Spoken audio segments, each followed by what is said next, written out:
স্বামীর বাড়ি থেকে গৃহবধূর ঝুলন্ত দেহ উদ্ধার, হত্যার অভিযোগ পরিবারের। কদমতলায় চাঞ্চল্য। কদমতলা থানাধীন কালাগাঙ্গের পাড় গ্রাম পঞ্চায়েত এলাকায় 25 বছরের গৃহবধূ আসমা বেগমের রহস্যজনক মৃত্যুকে কেন্দ্র করে এলাকায় নেমেছে চাঞ্চল্য ও উত্তেজনা। শুক্রবার সকালে স্বামীর বাড়ি থেকে তার ঝুলন্ত দেহ উদ্ধার হয়। মৃতার পরিবারের অভিযোগ, এটি আত্মহত্যা নয়, পরিকল্পিতভাবে হত্যা করে আত্মহত্যা বলে চালানোর চেষ্টা করা হচ্ছে। আসমা বেগমের স্বামীর নাম সাবুদ্দিন। দাম্পত্য জীবনে দীর্ঘদিন ধরে অশান্তি চলছিল তাদের মধ্যে বলে জানা গেছে।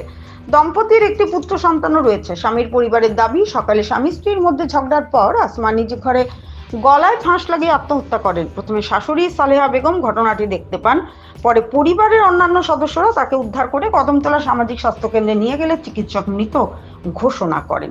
মৃতার বাপের বাড়ির লোকজন ঘটনাটি দেখে কদমতলা থানায় খবর দেন। আসমার ভাই আসাদউদ্দিন স্বামী সাহাবউদ্দিন সহ 5 জনের বিরুদ্ধে লিখিত অভিযোগ দায়ের করেছেন। অভিযোগে তিনি জানিয়েছেন, পরিকল্পিতভাবে হত্যা করে আসমাকে ঝুলিয়ে দেওয়া হয়েছে। ঘটনার খবর পেয়ে পুলিশ মৃতদেহ ময়নাতদন্তের জন্য পাঠিয়েছে। তদন্তের দায়িত্বে রয়েছেন এএসআই DM চাকমা। ঘটনার পর কালাগাঙ্গের পাড় এলাকায় নেমে এসেছে গভীর শোক, ক্ষোভ ও উত্তেজনা। ময়নাতদন্তের রিপোর্ট এবং পুলিশের তদন্তে স্পষ্ট হবে এটি আত্মহত্যা নাকি হত্যাকাণ্ড। ভানুচন্দ্রের রিপোর্ট, আসাম প্রাইম নেটওয়ার্ক। ছোট বোন বিয়া দিছি গড়ে অনুমানিক 6.5 বছর হল। তখন আজকে সকালকুর ঘটনা আর সকালে কইছেন 9টার সময় আমার ছোট বোনের শ্বশুরে ফোন করি আমার বাবার কাছে কইছেন যে তারা জামাইব কিতা ঝগড়া করিয়া মানে বোনটা ফাঁসলাই গেছে, যে আমরা হসপিটাল লইয়া ইয়ার চিন্তাই নাও। তখন আমরা আইসি না কইছি আচ্ছা যাও হসপিটাল লইয়া যাও। আমরা আইয়ার কইয়া আমরা আইতে একটু লেটিতে 10টা আবার ফোন করে কইছেন তাই ডাক্তার বাবু বুঝে কইছেন মারা গেছে।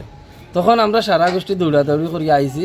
আইয়া দেখা গেছে বোনটার যে লাশ দেখছি, এই লাশ অবস্থায় দেখা গেছে যে ফাঁস লাগার কোনো পরিচয় নাই।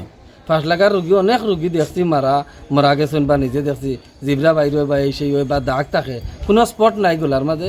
একটা স্পট আছে যে ওরকম যদি কেউ গোলার টিপা মারি ধরে নকুর দাগ বড় লাল লইয়া নকুর দাগ বইল আছে স্যার, আর কোনো দাগ নাই। আমরা যে অনুমান যে আমার ছোট বোনের যে পরিস্থিতি বা আমরা যে জানি মানে এইলা আমরা খানদানও কেউ নাইও, আর এইলা কোনোদিন কেউ ফাঁস লাগছে না। আর আমার অনুমান ফাঁস লাগে কিছু নাই। নামটা কি? জামাইয়ের নামটা সাবুদ্দিন। বাসা কোথায়? বাসা খালাঙ্গপার 2 নম্বর ওয়ার্ড, পূর্ব বিতর্ক। আর বইনের বাড়ি মনে করো আমার বাড়ি 7 নম্বর ওয়ার্ড, দক্ষিণ বিতর্ক।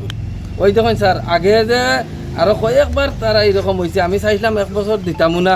ওই যে 10টা মনে বিচার আদালত হয়েছে, ওই যে কাগজ আছে থানা কৌডো চলে, বর্তমানে কৌডো একটা কাগজ মামলা চলে। এরপরে আবার তারা ও কেসটা শেষ করতে করিয়া আবার নিচে নিয়া ওই রকম চক্রান্ত করে তারা আমার বোনটারে মারিয়া এখন কর মানে তারা বাস্ত করিয়া কর ফাঁস লাগিয়েছে। এই সেই